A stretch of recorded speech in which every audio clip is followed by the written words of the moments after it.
Hello. Yeah, exciting times for me. My first Fringe. So at the beginning of the festival, moved into a new flat up in the Meadows. So I thought I'd go and meet my new Scottish neighbours, be polite. To break the ice, I thought I'd give them a gift. So I gave them a packet of 6 picnic eggs, which are, of course, mini Scotch eggs, and thus the Scottish equivalent of Ferrero Rocher.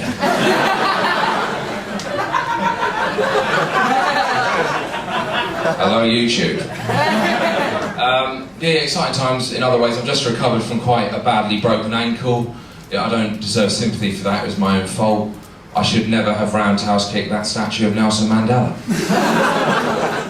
But I needed an operation, and I never had an operation before, so I was very nervous about that. I'd never had an anaesthetic before, so I was very nervous about that. And I was lying on my hospital bed, you know, very nervous. But my 9-year-old sister came and visited me and gave me a get well soon card, homemade, hospital themed. At the top she'd written, "Get well soon" in gold glitter, and beneath it she wanted to put a picture of a doctor. So she Google image searched doctor, and I promise you, this is absolutely true, she chose a picture of Harold Shipman.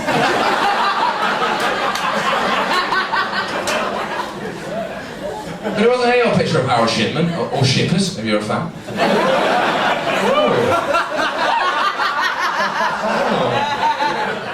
The fan club. There's a picture of Harold Shipman that someone had fiddled with, right? So Harold Shipman was holding a can of Dr. Pepper, right? Underneath she wrote, "What's the worst that can happen?"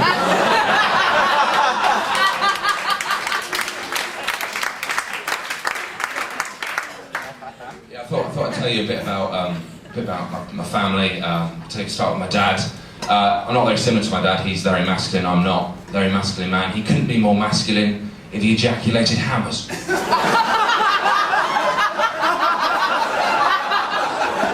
Even his sperm can do DIY, do you know what I mean?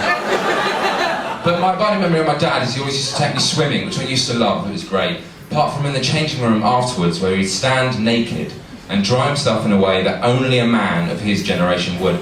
Now, I'm going to show you, because I want to see if your dad does this, or if you're a dad, do you do this? Because this technique, ladies and gentlemen, is dying out, right? He'd stand naked and dry himself like this. This is always my favourite bit, though.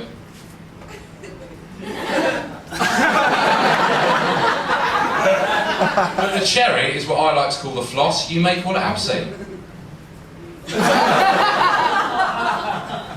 It's died out. It's died out. Yeah, what else? I'll tell you about my granny.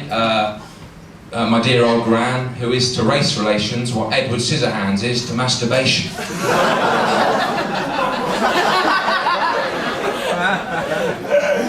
Yeah, my granny has taught me that there is a bizarre correlation between volume of quiche consumption and level of racism.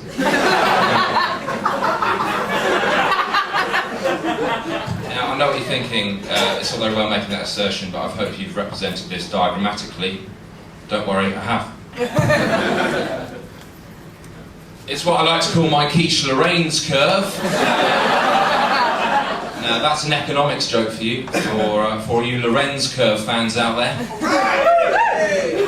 You know who you are. That's the y-axis there, that's racism. On the x-axis there we've got quiche.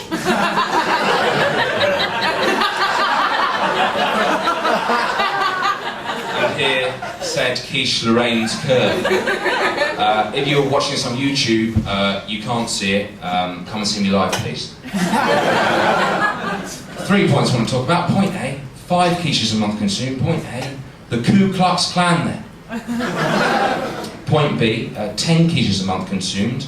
Who's more racist than the Ku Klux Klan? Point B, the royal family. And then we've got the apex of our quiche-Lorraine's curve there.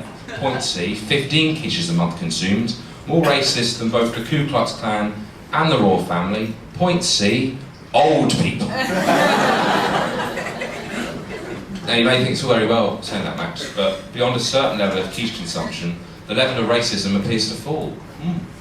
Well, I can explain that, because beyond a certain level of quiche consumption, the racist actually starts to die. That's a Venn diagram.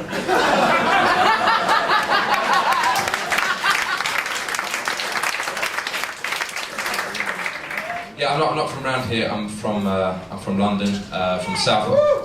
You don't have to cheer geographical areas. Yeah, I'm from London, from southwest London, a place called Putney.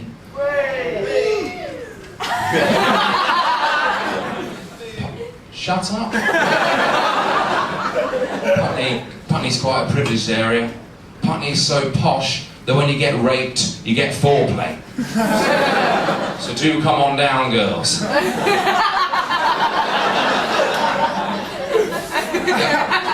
I'm from London, home of the London Olympics, and I think it's going to be great for this country, the Olympics, culturally, it's going to be fantastic. But the British public are very cynical. They think, it's a waste of money. But we've got to bear in mind that if the British public had their way, we would spend £10 billion on a massive gold statue of Princess Diana, stroking the weeping face of Madeleine McCann, inside a fountain where the water gushes out the splayed vagina of the Queen Mum.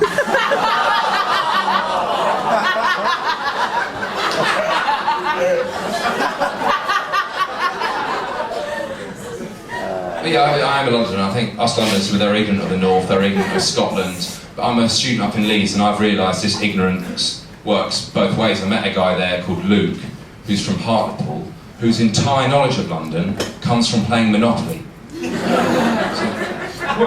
When you pass God, you collect £200, Luke. I swear, no, Luke. Doesn't work exactly like the ball game. For example, I don't drive a fucking thimble, do I?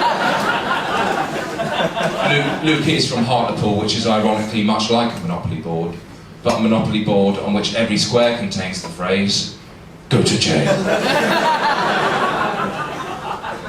The town of Hartlepool, where they once hung a monkey because they thought it was a French spy. No, that's true. I was watching Planet of the Apes the other day.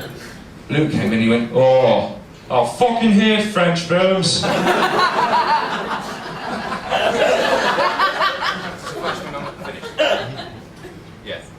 I'm done now. Thanks for listening to my garbage. Have a good night.